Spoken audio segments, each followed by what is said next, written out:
Hello, and thanks for joining me on Conversations with Alice. I am Alice Agada. Today, our conversation will be centered on enablers of abuse. Abusive behavior refers to patterns of behavior that involve controlling, coercive, and/or violent actions towards another person with the intent of causing harm, fear, or intimidation. This can involve physical, emotional, or psychological abuse. Abusive behavior can take many forms and can occur in intimate relationships, family relationships, workplace settings, and other contexts. Examples of abusive behavior include physical violence, sexual abuse, emotional abuse, threats, stalking, gaslighting, controlling behavior, or isolating someone from family and friends. Abusive behaviors can have a range of negative effects on individuals, including physical, emotional, and psychological harm. It is important to recognize and take action to address abusive behavior in order to ensure the safety and well-being of everyone involved. Victims of abusive behaviors may also experience emotional and psychological effects, such as lowered self-esteem, anxiety, depression, post-traumatic stress disorder, feelings of worthlessness, and feelings of isolation from friends and family. In some cases, victims may even develop a fear or mistrust of others. Additionally, the long-term effects of abusive behaviors can be detrimental to mental and emotional health, often requiring extensive therapy and healing to overcome. If you have ever provided cover for any wrongdoing and allowed an offender to act in a way that makes it possible for him or her to harm someone else and escape the wrath of the law or the arm of justice, then you are an enabler of their abusive behavior.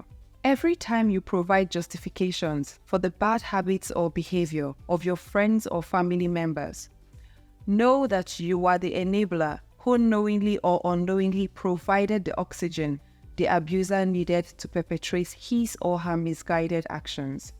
Enabling also occurs in problem conducts and abusive settings, such as drug usage, alcoholism, or domestic abuse.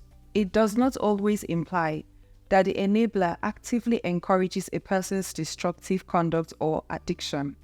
For instance, you may be living with your spouse's alcoholism, but instead of speaking out against it, you may choose to overlook their behavior.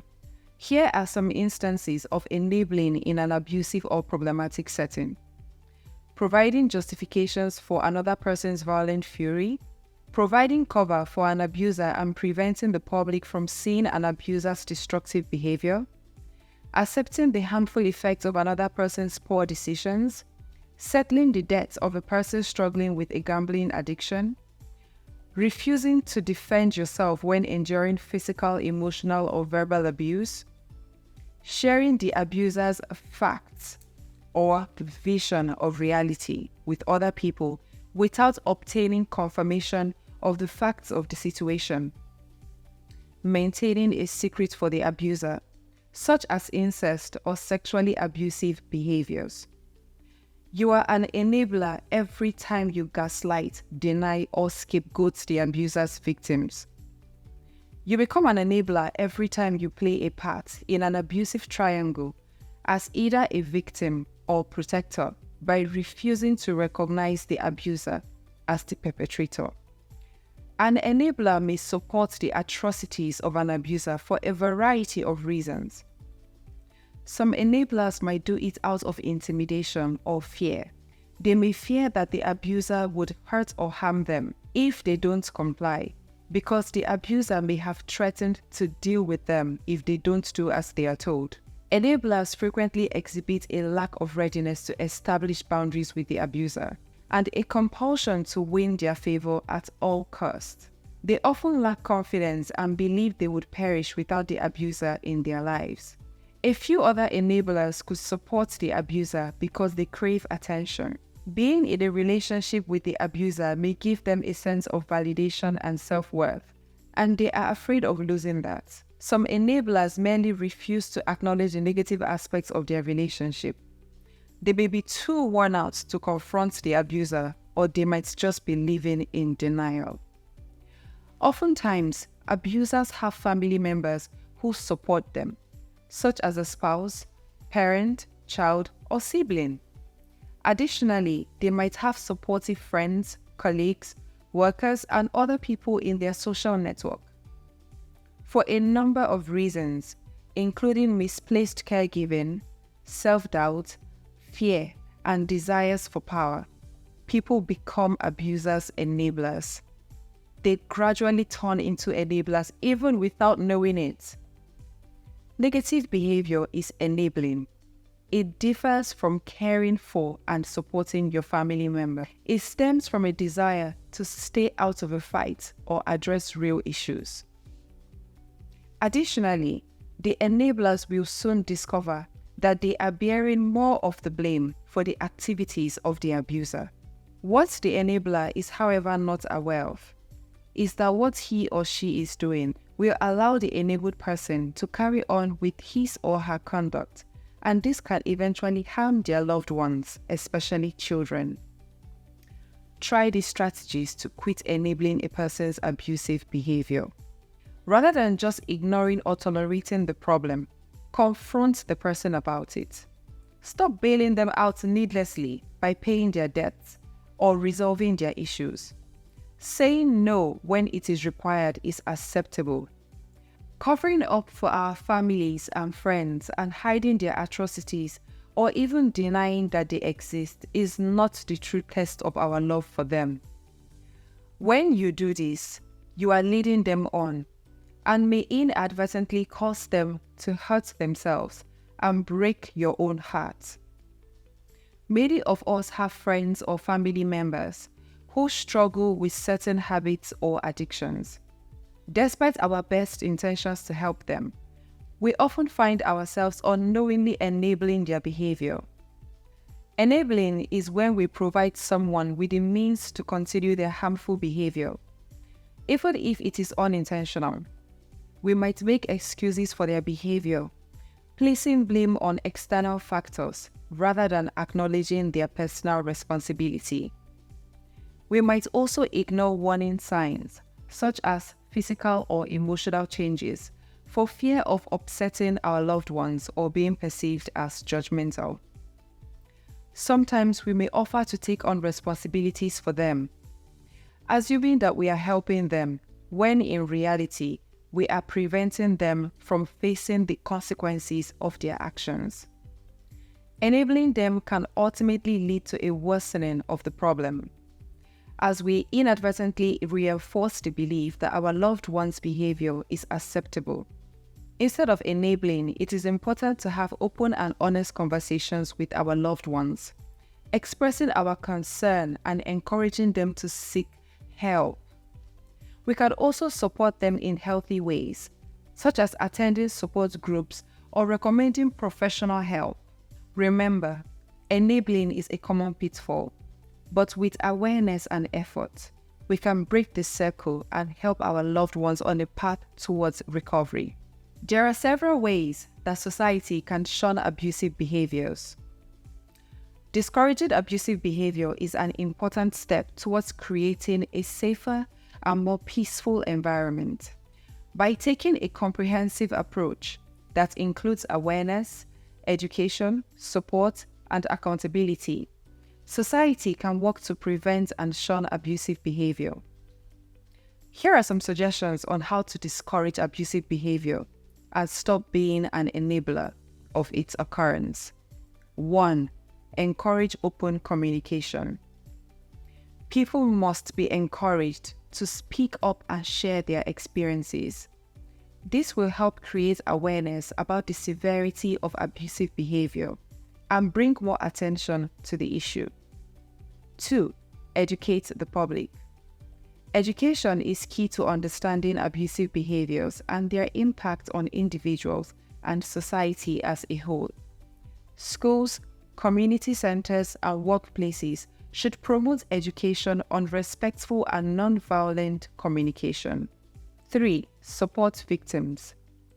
Victims of abusive behavior should be encouraged to speak up and be provided with appropriate support. This can include legal assistance, counseling, or emergency housing. 4. Promote positive role models. It is important to promote the positive behavior of those who lead by examples, such as public figures and community leaders. 5. Set clear boundaries. Make it clear to the person exhibiting abusive behavior that their behavior is not acceptable and that it must stop immediately.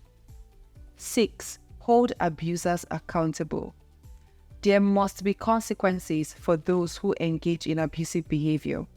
This can include legal action, counseling, or education on appropriate behavior. 7. Speak up. If you witness abusive behavior, speak up and let the person know that their behavior is not okay. If you feel uncomfortable confronting the person, you can seek help from a trusted individual or authority figure. 8. Model healthy behavior. Lead by example and practice healthy and respectful behavior towards others. 9. Seek help. If you or someone you know is experiencing abuse, seek help from a professional or a support group. Help is available and there is hope for healing and recovery. Naming and shaming an abuser is important for several reasons. Firstly, it can bring justice to the survivor by holding the abuser accountable for their actions. It can also send a clear message that abusive behavior will not be tolerated and may deter others from engaging in similar behavior. Secondly, it can help to break the circle of abuse. When abusers are exposed and publicly condemned, it can serve as a wake-up call, not only for the abuser, but also for others who may be abusive. It can encourage them to seek help and support to change their behavior. Lastly, naming and shaming an abuser can provide validation and support to survivors who may have previously felt alone and unheard. It can empower them to come forward with their own experiences and seek support and resources for healing and recovery. It is important to note that naming and shaming should be done responsibly and with sensitivity, as it can also have negative consequences for both the survivor and the abuser if not handled carefully. Tough love is a disciplinary tactic that involves showing tough and sometimes harsh love to someone in order to help them make positive changes in their life. It can involve setting strict boundaries, providing consequences for negative behavior, and withholding certain privileges until the individual displays responsible behavior.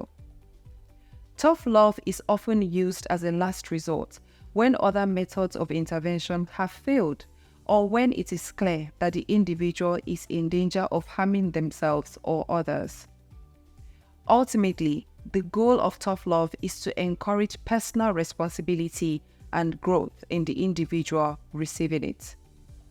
I understand that feeling guilty for exposing wrongful behavior can be a difficult experience. It is important to remember that exposing wrongdoing is often the right thing to do, and that you may have helped prevent harm to others by reporting the behavior.